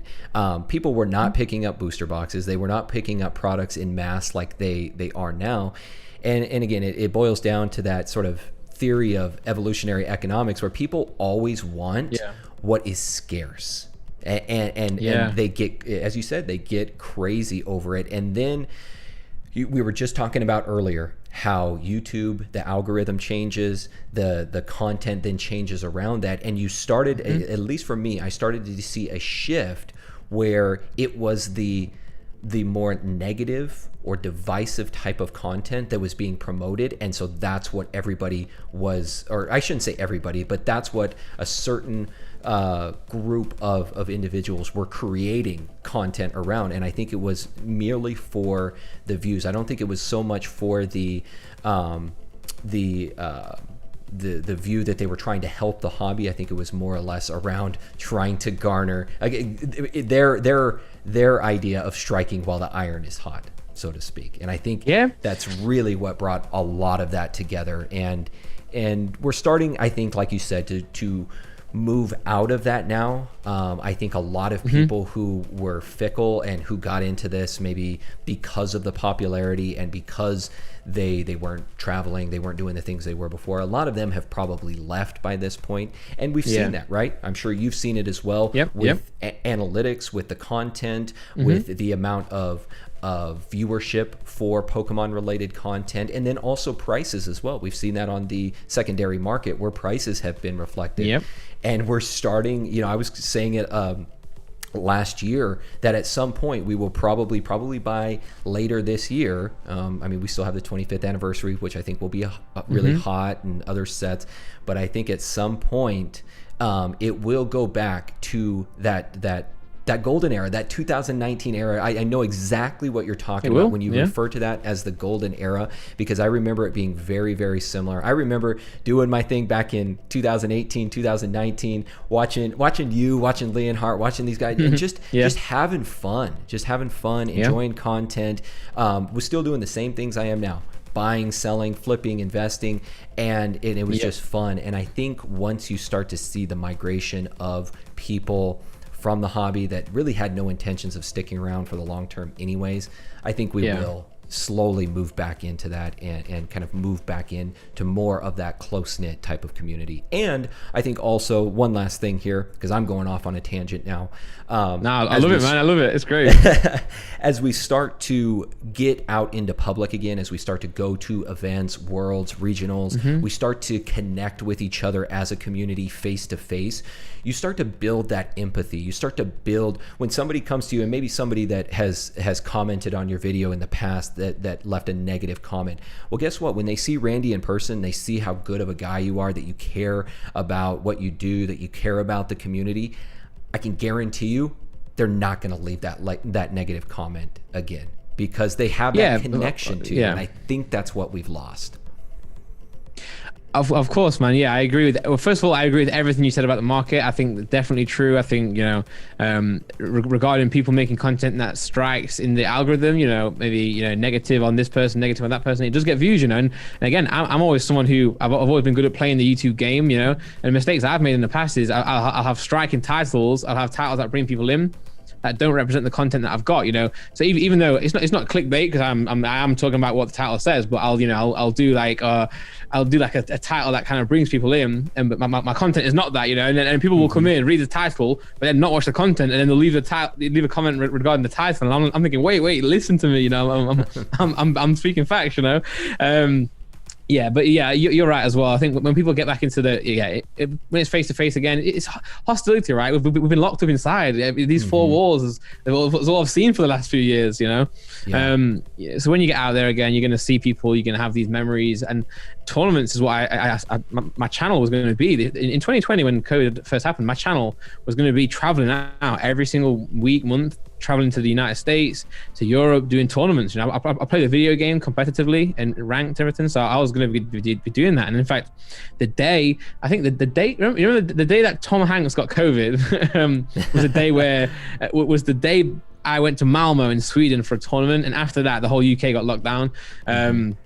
But without that, I would have been going back to tournaments. But yeah, man, when people see you in real life, they can make their own mind up. I think it's very easy to treat content creators and someone on the other end of the screen as if they're not just a normal person, and just like you are, just trying to get by and trying to make content, and trying to just live life. And I think I'm not someone who ever. I don't want to make myself look good, So I don't like. I'll just speak my truth. I'll just speak what's on my mind, and if it makes me look bad, it makes me look bad. But it's my opinion, and I think people don't like hearing the truth. They don't. People don't want to hear the truth. They don't want to hear what If there's a problem with stock, if there's a problem with supply and demand, I'll just say it. I'll say this is what's going on. And some people don't like that. Some people want to.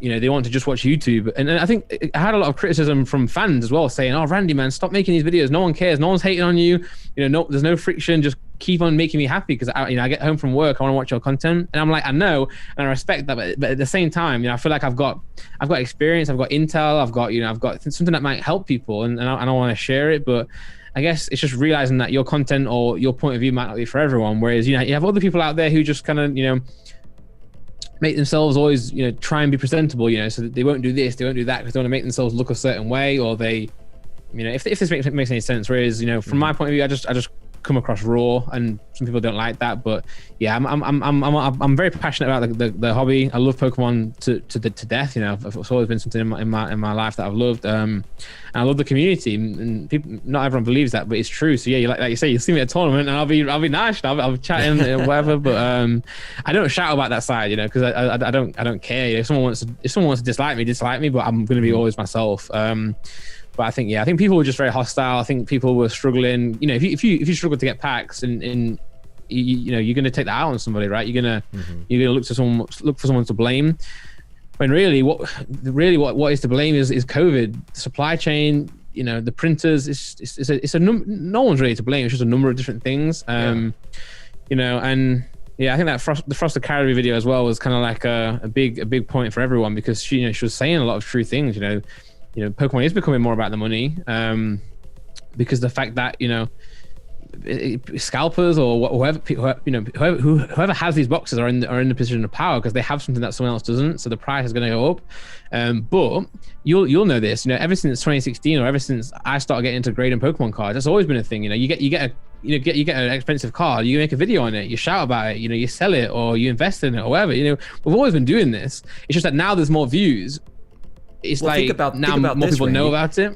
Think about from when we were kids. Do you remember the price guides? from when we were kids for Pokemon cards. I mean, exactly. it's existed. And that's how, when we were on the playground, that's how we knew if we were making a good trade, if, you know, we were trading of something of equal or better value, was based upon the price guide. So this is something that has just always been an integral part of collectibles, and more specifically trading cards, is that there has always been a quantitative measure, a value attached to these, because it gives us an indication of what is valuable. You know, it's those quantitative measures that put a first edition base set Charizard, you know, ahead of a I don't know, a jungle Clefairy or something like that. You know, that gives us that spectrum, and it allows us to understand. And that's something, I mean, you go across the collectibles realm, that's what people really love. They love the collectability, they love the nostalgia, but value is something that they want to know and they want to understand also. And so I've never really understood the argument about that Pokemon has turned more into a value game and more of a money game, because, or that this is some kind of recent development, because it has always been that way. It has always been that way. Yeah, it has. The difference It has. The difference is now we have a medium, we have a platform of YouTube where that is projected out to a wider audience. Whereas before it was just you and your buddies, you know, talking about, hey, I got this card, guess what? It's this price right now. That dissemination of information is much more readily available now, and it's much more widely dispersed. And listen, like, you know, people are attracted to what they're interested in, you know. So I think, you know, grading Pokemon cards, the value exchange that you mentioned there, has always been a part of Pokemon. It might not have been the biggest part of Pokemon, or it might not have been the most well-known part, but it's always been there, you know. In fact, you know, when you bring up Connor from Graded Gem, you know, I work closely with those guys now, but Connor was actually the first person I ever bought a graded card from, you know.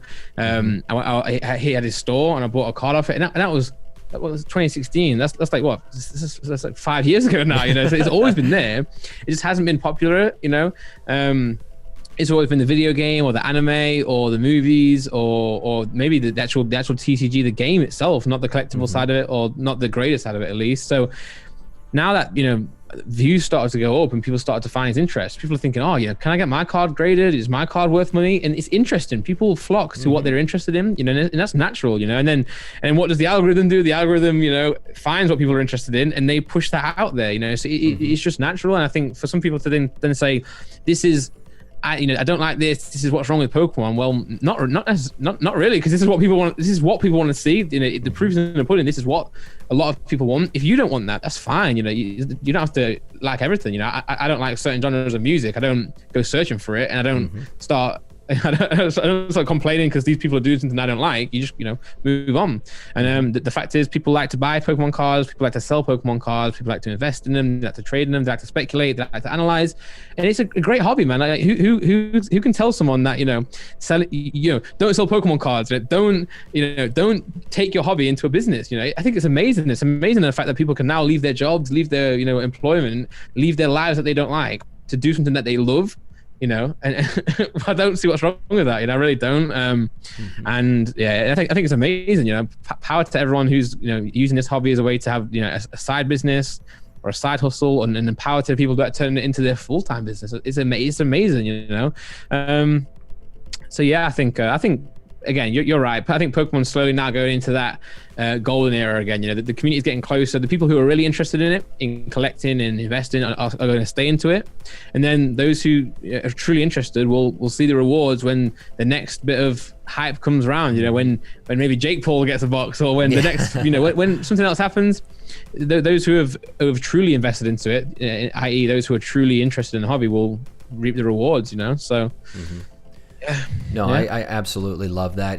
And guys, if you want, go ahead, and we're going to kind of move into the questions from the community here. So go ahead and start putting in your questions into the live chat here that you've got for Randy. But while you guys are doing that, because I know we got a little bit of a delay here, but I just want to, I want to bring all of that together, what you said there, in that that's one of the things that I have always said that I absolutely love about this hobby is there is opportunities for everyone here. No matter what you are passionate about, no matter what area of the TCG you want to explore, there's an area for everyone. If you just want to collect, you can do that. If you want to invest, you can do that. If you want to create a business around it, you can do that. If you want to create content, you can do that. Or guess what? You can do all of those. You can do all of them under this umbrella of the Pokemon card hobby, or even just under Pokemon in general, the entire brand of Pokemon, because Pokemon cards, we have to remember, this is just a small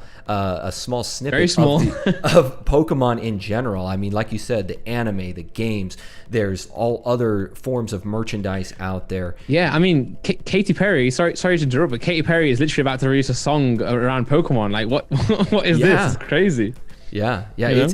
it's such a pop culture phenomenon that had a long hiatus, but now that all of us who grew up in that early generation are now starting to come of age and starting to find this again, it's amazing, because it almost is a Renaissance period, very reminiscent to what I remember back in the late 90s, early 2000s. Both good and bad. There was scalpers back in 1999, 2000. There was a lot of good people back then. Like, all of these things that we see right now existed back then as well. Though again, the difference is that it's more in your face now, because we have all of these mediums where that exposure is much more. So what I would say to anybody out there, my kind of last little thing here is just enjoy the areas of the hobby that you want to. Follow the content creators that are putting out the content that you want to see, and understand that everyone's take and everyone's enjoyment in this hobby is going to be different from yours. And guess what? That's okay. That is 100% okay.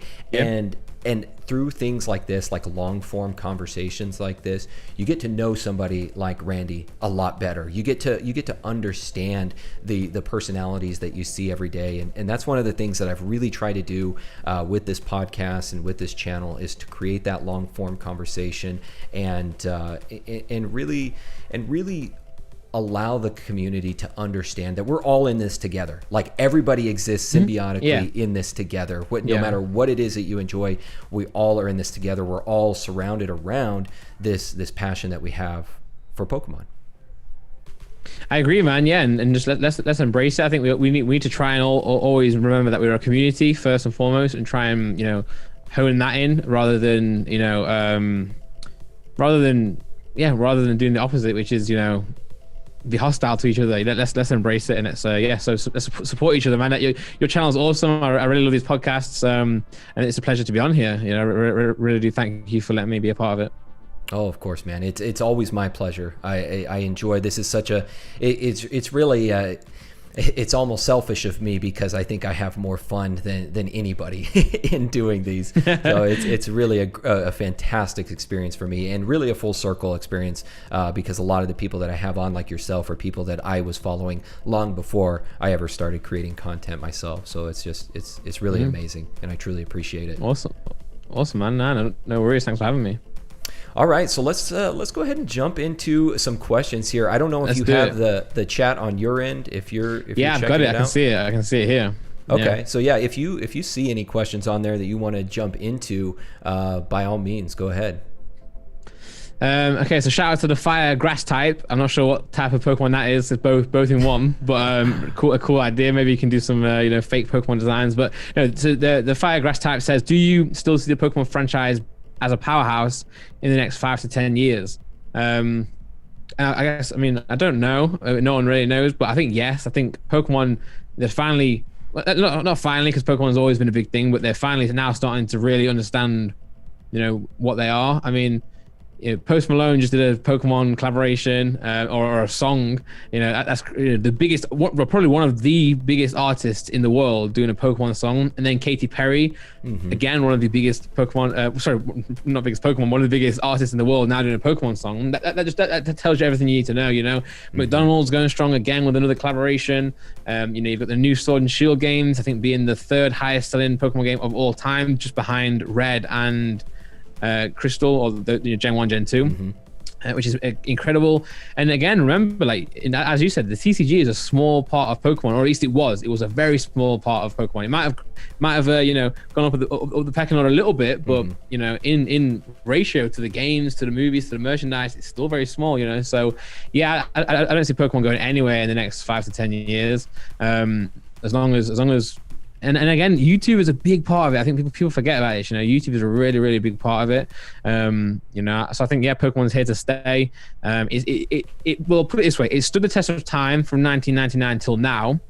If it's done that, then where else can it go now that they're starting to, you know, yeah, it's not going anywhere. It's not going anywhere. I've decided, no way. yeah. You know, and everybody that I've talked to, you know, all the way up to Gary King Pokemon has said the same thing. Like, he does not see Pokemon going anywhere. And even if we did reach a point where Pokemon dissolved as a company, he still thinks that it would be popular for at least 15 to 20 years after it may be even more popular because it's no longer around. It will be more. People want what they can't have, and if it did, it'd probably be 20 years that it would still go strong.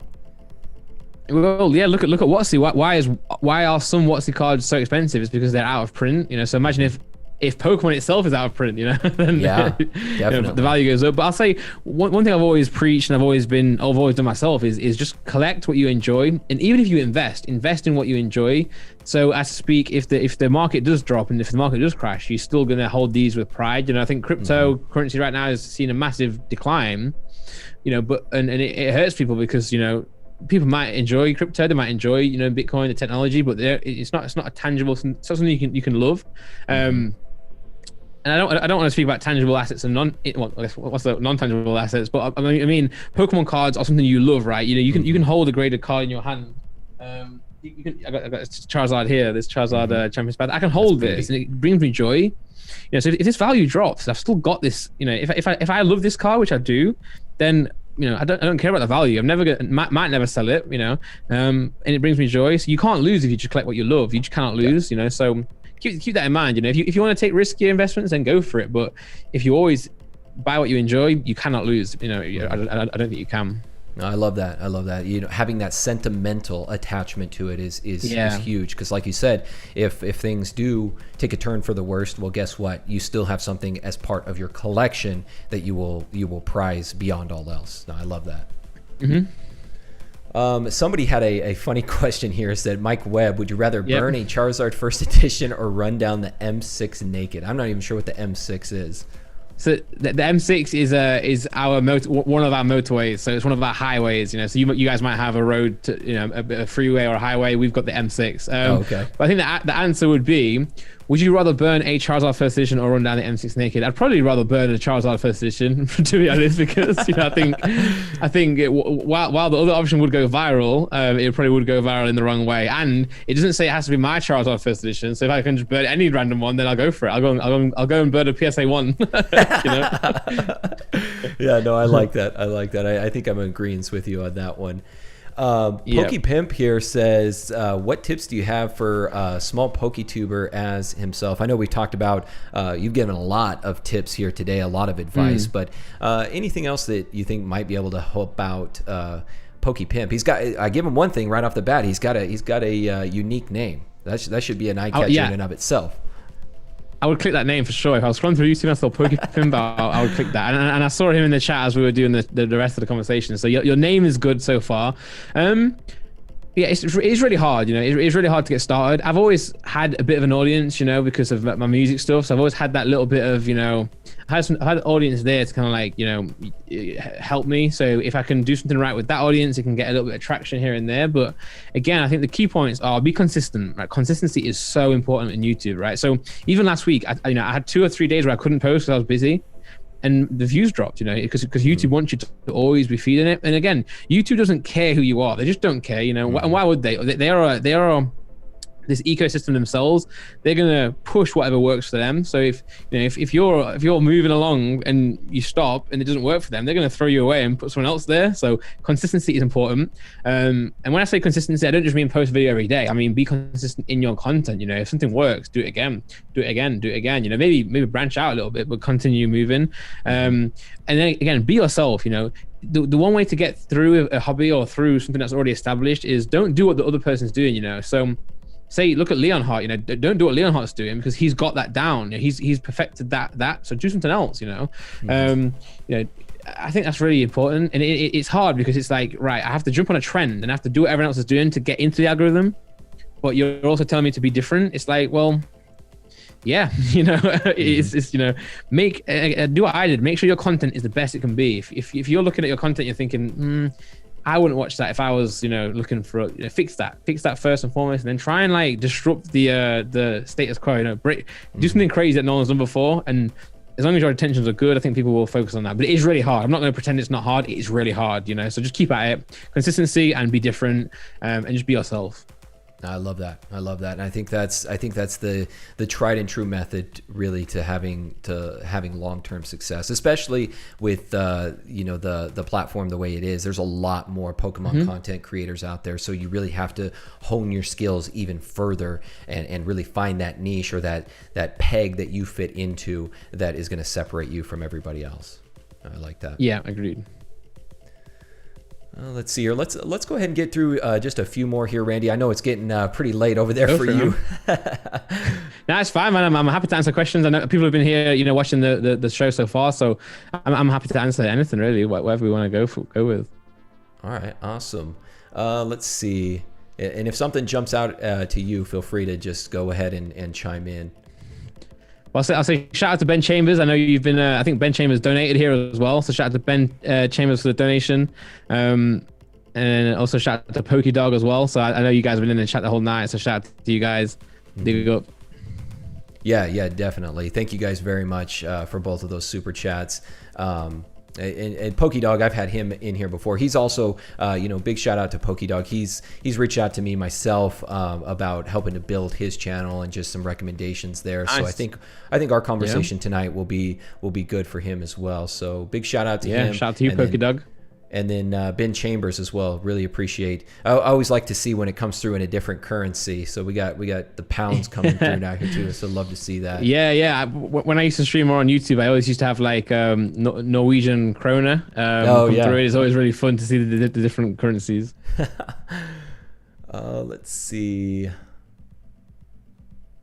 What else do we have here?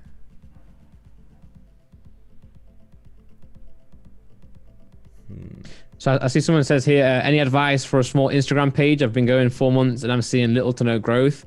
I think the same thing as well, I think hashtags, I think the hashtags still work. So use those, but use different hashtags. Don't be that guy who posts like 50 hashtags in the comments. Find unique ones. But again, break the status quo, man. Do something different. Just don't do what everyone else is doing, but do something that's like a bit catches their attention. So when I started doing YouTube videos for Pokemon, right? I've been someone who's made YouTube videos before, right? So I've made vlogs before. I've made successful videos before. And what works, right? Clickbait works, so clickbait's changed now. It's not what it used to be. Clickbait used to be, misleading someone. Mm-hmm. What it is now is it's being, Mr. Beast, being, the Sidemen. Do something that is like that's gonna get the click. What I'm saying? We're fighting for clicks, man. I know one thing I used to get criticized for is the open mouth thumbnails. So like this on the thumbnails, but people click that. People want to see you excited opening packs. So do what people want to do. Don't hold back, right? So, bright colors on your thumbnails. Extravagant. Even money in the title. Do what you want to do to get views, man. Play the game. You have to play the game. So that's what I was good at. I came in here. People were always doing, opening like a pack, opening a first edition pack. Nah, shout about it, man. Opening a $5,000 incredible pack. Do that, that's what's gonna get your views. So on Instagram, do the same thing on Instagram, like find what people want and give it to them, really. And it doesn't have to change who you are. You can be the most humble or the most authentic person ever, but you got to play the game. If you want to be successful, you got to be successful, man. Don't hold back. It makes no sense. You don't run a race and walk, you run, So play the game for sure. Definitely always play the game. No, and I love that. And I think so many people are so, like you said, they're so stuck in that I can't do this because it's not of my nature. Well, if you want to grow, and it never fails that people always fall in line eventually, because it's marketing, right? I mean, in order to build traffic, this is really marketing. When you're driving down the road and you see a billboard out there, do you think that they're just going to put a billboard of somebody just standing solemnly and with no emotion? Of course not. They're going to put up there what captures your attention, and then that pushes you, that moves you towards the information. So that's really what you want to do. The thumbnails, and I've learned this along the way, thumbnails, titles, so important to building your audience and to really allowing people to understand what your message really is. And you have to play the game in that realm, because ultimately what you're trying to do is you're just trying to get that person's attention to understand who you are. And if once they understand who you are and they like who you are, they'll be around for the long term, and they're not really going to care what your thumbnail is. It's like, guess what? Randy's putting out a video this week. I don't care what it is. I don't care if it was a blank screen. I'm watching it. Exactly. Exactly. Play the game and be ruthless. And I think what I've done well is I've maybe annoyed a lot of people. I've made a lot of people mad. But also I do have a really big core fan base of true, authentic people who see me for who I am. And I would always go for that over anything else, so I love the community that I've built. Even some people in here who maybe watch my videos, I'm grateful to everyone who really truly understands who I am. And and I wouldn't have, these people wouldn't be seeing me if I didn't do the marketing, I didn't do the creative thumbnails, the creative titles. And I think we spoke about earlier, the Frosted Caribou, that's what led me to having a break for 3-4 weeks. It killed me, I was really took. I didn't take offense to it, but it hurt me. It really did make me think, like, am I doing the right thing? Am I doing this for the right reasons? Like, what am I doing? I had to have this time to go away and rethink it. So do I stop making Pokemon videos about money? Do I stop, putting money in the title? And I think what I decided is Randolph 2.0 is no. And in fact, I'm going to do it more. I was like, no, I'm going to double down on it. I'm going to go buy something bigger. I'm going to buy something better. And I still haven't done that yet. I've still been very quite held back. So I think soon I'm going to, probably get a spreadsheet going of ideas. And, I'm going to write the ideas that I think is going to get the most views, that's going to have the most success. I'm just going to do that, because as long as I stay authentic and true to who I am, because I know who I am and I'm proud of who I am, and I'm proud of what I do, then I'm going to do it, So yeah, I'm trying to double down on that, and I think it's really important for anyone who wants to succeed. If you don't want to succeed, if you want to just do it as a hobby, then be that nice, be that great content, but. Just plod along. But if you want success, if you want results, if you want to grow subscribers, grow Instagram likes, then you got to get ruthless and you got to treat it like it actually is marketing in a business, Well, and to be honest with you, that's something that I think that I've never understood, is that if you're going to do something, even if you're wanting to do this as a hobby, why not be successful at it along the way? Why not put your all into it and try to be successful at it? Even if it always remains a hobby, why not put your absolute best foot forward and try to see how far you can take it? I don't know. That's always been my mentality in everything that I've done, no matter what end of the spectrum, how important it may be to me, or how least important it may be. I've always put my best foot forward and said, you know what, if I'm going to do this, I'm going to do it to the best of my ability, and I'm going to see what I can make of it. And so that's something that again, that it was hard for me to take away from that, from that video, and we've been discussing it here time and time again, is that, it's everybody is going to have like their certain thing. Like, what's wrong with that? What's wrong with putting money in the thumbnail? What's wrong with getting people excited to click on your video? Like, all of these things. It's like, I feel like there's again, like this like policing out there, where it's like, well, no, this isn't suitable content. Like, and it's not just Pokemon, like it's across everything now.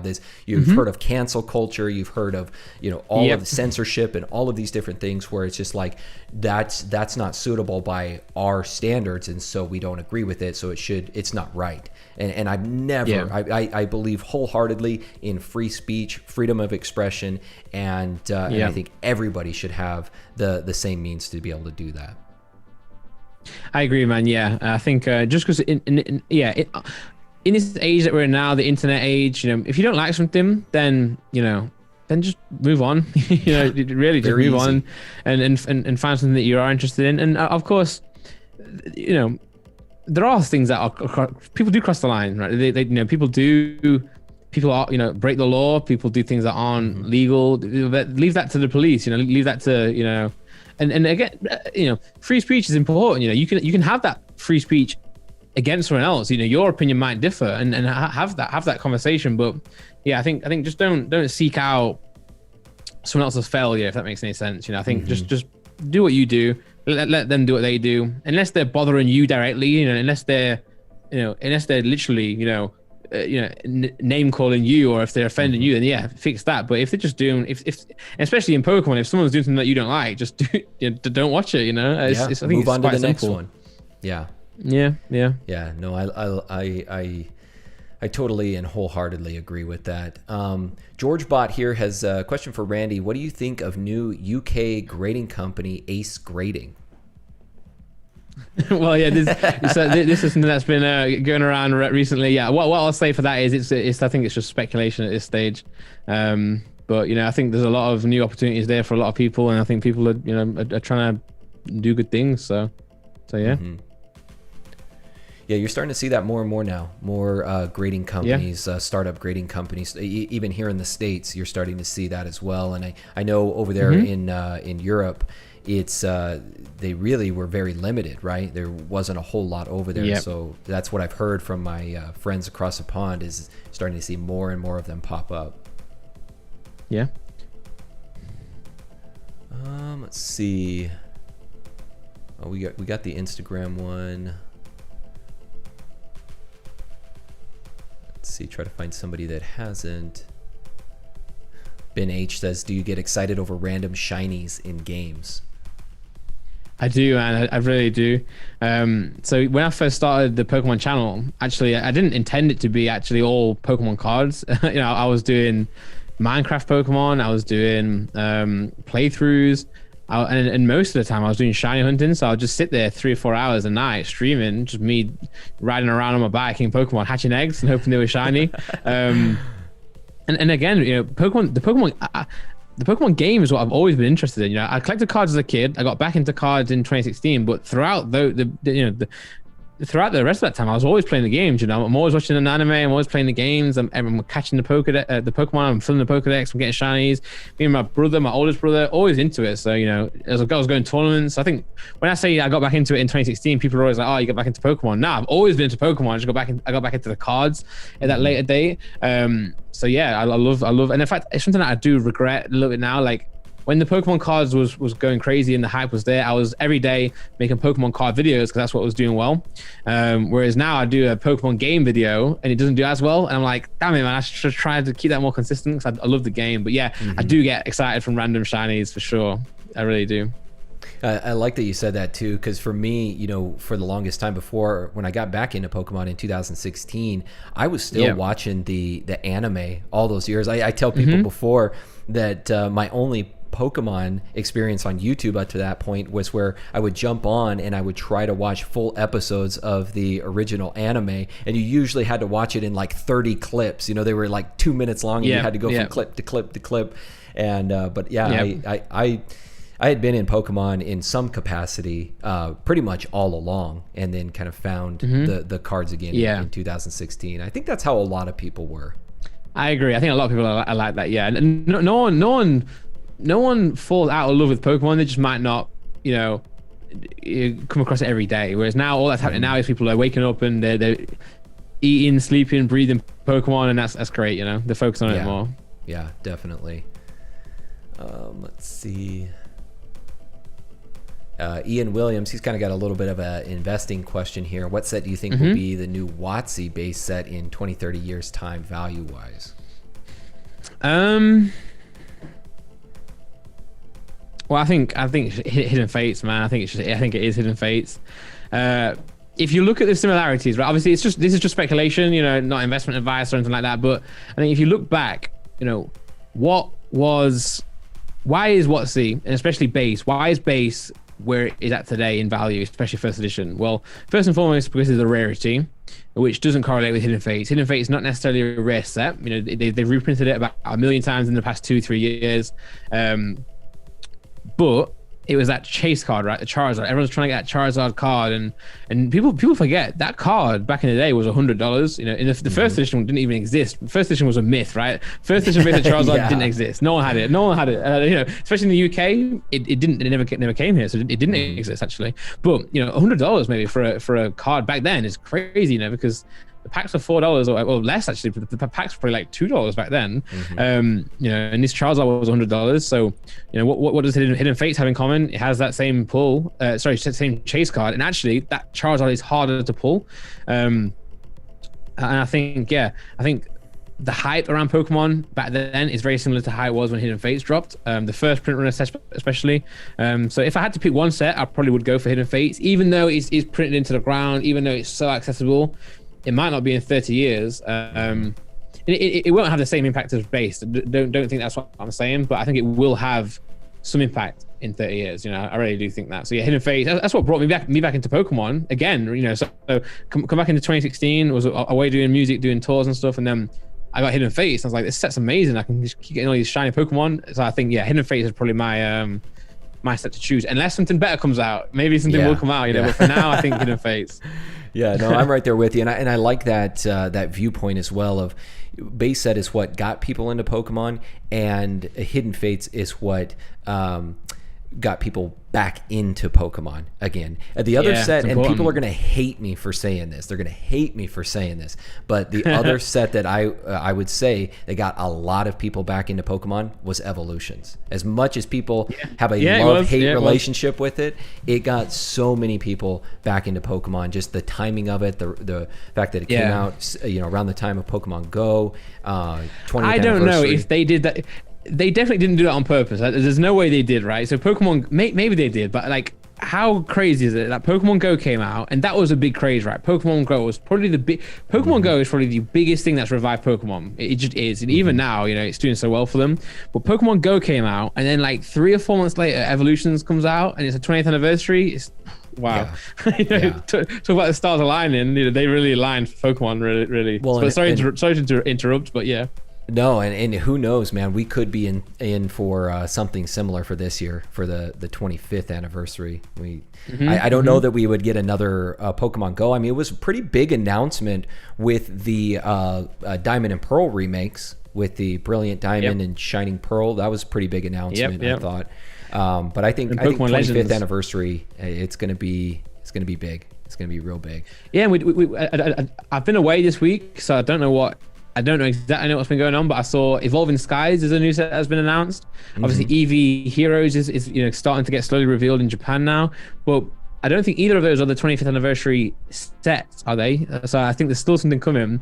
So I don't know what I will say is Pokemon, they know what they're doing now. They're releasing full art after special art after alternate art, and they're really in a league of their own right now in terms of new product releasing. So to answer the question before, is Pokemon going anywhere in 5 or 10 years? No, because they know what they're doing now. But but it's gonna come back, man. It always does.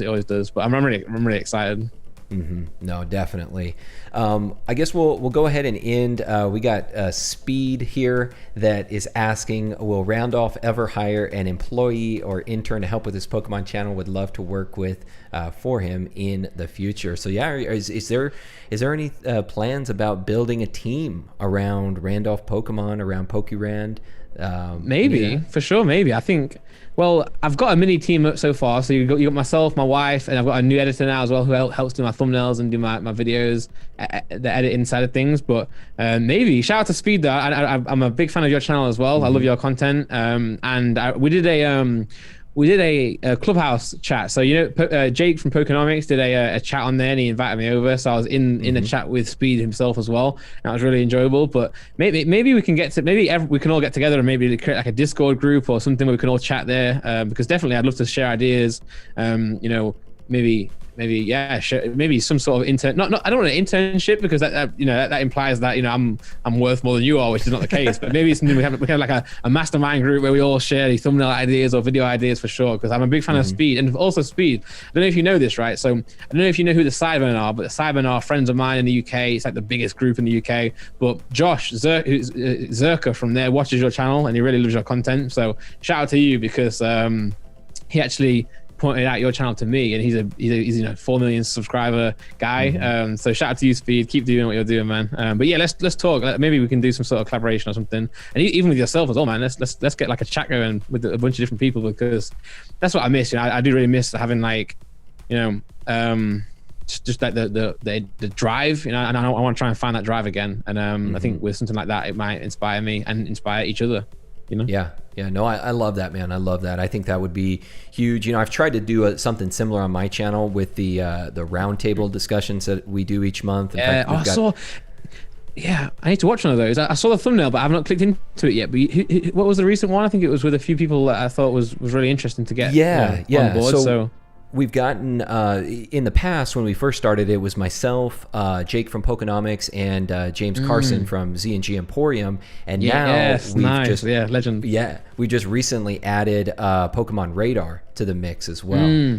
Great guy. So yeah, all fantastic guys, huge members of the community, and also very smart. They bring a lot of knowledge and insight into various different aspects of the hobby, and exactly what you're saying there, just bringing that discourse together. That was really my intention, to bring all these different perspectives together, to have basically each time we bring together, each of us bring to the table, quote unquote, a different topic that we think is relevant at that time, and then we all just discuss it. We all give our viewpoints on it. We discuss it, kind of go back and forth, and then at the end, after each go around, we kind of everybody has a little bit better picture as to that particular topic. And again, it's just trying to expand that discourse and that long form conversation. So I think you're absolutely right. It's wonderful. I love it.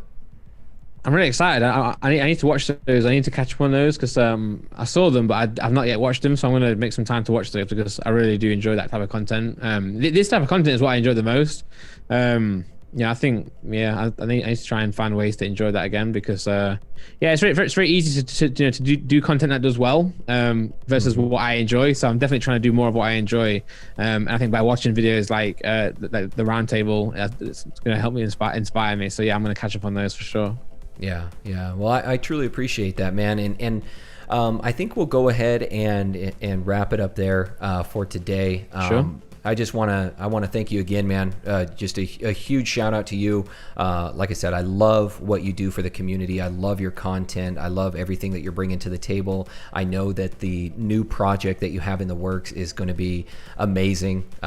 Just based upon past history of everything that you've brought out. And I know that the community as a whole is very lucky to have you. And I'm sure they're all very, very excited to see what you're bringing down the pipeline.